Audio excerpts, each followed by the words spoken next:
मैं आपके समक्ष खड़ा होकर एक ऐसे देश की बात करना चाहता हूं जहां एक ही आकाश के नीचे सैकड़ों सूरज उगते हैं, एक ही मिट्टी से हजार रंग खिलते हैं और एक ही हवा में अनगिन राग गूंजते हैं।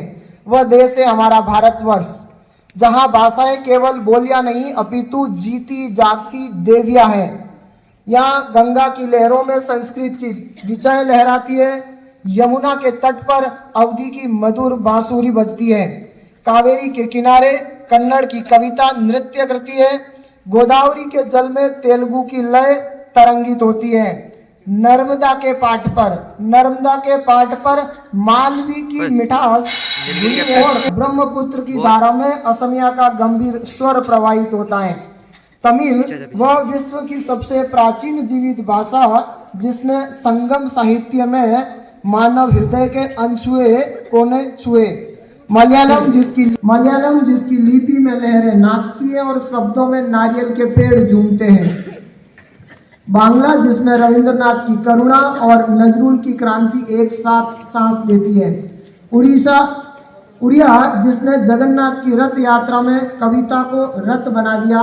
पंजाबी जो खेतों में गाए गए लोकगीतों से लेकर खालसा के जज्बे तक सबको समेटे हैं। मराठी जिसके संतों ने ज्ञानेश्वरी में ब्रह्म को भी मराठी में बोलना सिखाया। गुजराती जिसने गांधी जी को भी अहिंसा का शब्द दिया और नरसिंह मेहता को वैष्णव जन तो कहिए।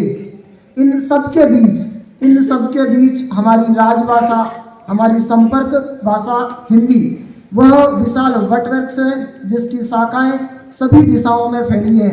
यह न केवल खड़ी बोली की कठोरता में बंधी, न केवल उर्दू की नजाकत में सिमटी, बल्कि यह ब्रज की मिठास, अवधी की कोमलता, भोजपुरी की धरती से उपजी ताकत, राजस्थानी की रंगीनी, मैथिली की मादकता सबको अपने भीतर समेटे हुए हैं। हिंदी वह माँ है जो अपने सभी बच्चों, भाषाओं और बोलियों को एक ही आंचल में लपेट कर रखती है। हमारे देश की यही तो विशेषता है। हम विविधता में एकता नहीं, एकता में विविधता के जीवंत प्रमाण हैं। जब कश्मीरी बच्चा कविता लिखता है तो हिमालय की ऊंचाई उसकी पंक्तियों में उतर आती है। जब कोक बोरक में कोई गीत गाया जाता है तो त्रिपुरा के जंगल भी झूम उठते हैं। जब संताली में कोई कहानी कही जाती है तो झारखंड की पहाड़ियां सांसें लेने लगती हैं।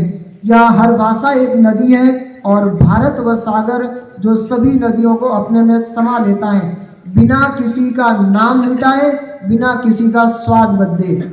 आज जब हम एक भारत श्रेष्ठ भारत की बात करते हैं तो याद रखिए ये श्रेष्ठता भाषाओं के सम्मान में है, दमन में नहीं। जब हम किसी माँ की गोद में बैठी दूसरी माँ की संतान को भी अपना कहते हैं तभी हम सच्चे भारतीय कहलाते हैं। हमें गर्व होना चाहिए कि हमारे पास एक नहीं, दो नहीं, दर्जनों नहीं, सैकड़ों मातृभाषाएं हैं। हर भाषा एक सभ्यता की वाहक है, हर बोली एक संस्कृति की संदेश वाहिनी। याद रहे भाषाएं दरवाजे हैं, दीवारें नहीं। याद रहे भाषाएं दरवाजे हैं, दीवारें नहीं। हर हिंदुस्तानी के दिल में दस्तक देने का इकलौता तरीका है भाषाएं। याद रहे भाषाएं दरवाजे हैं, दीवारें नहीं। धन्यवाद। हंसते रहिए, मुस्कुराते रहिए, अपना और अपने साथियों का ख्याल रखिए।